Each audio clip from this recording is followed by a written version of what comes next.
Jeshi la polisi limetoa taarifa kwa umma hii leo Julai 3 mwaka 2026 ya mwendelezo wa uchunguzi wa kifo cha Suez Dani Mardufu kilichotokea Julai mosi mwaka 2026 katika nyumba ya kulala wageni Tahamba mkoani Kigoma.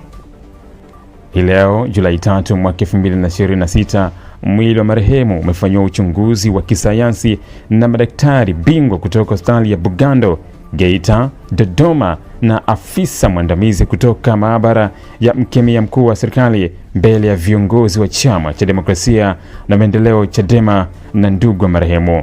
Baada ya uchunguzi huo wa wataalamu hao wakishirikiana na jeshi la polisi, sampuli zimechukuliwa kwa ajili ya uchunguzi zaidi wa kisayansi ili kuthibitisha chanzo halisi cha kifo. Taarifa hii imetolewa na kamanda wa polisi mkoa wa Kigoma.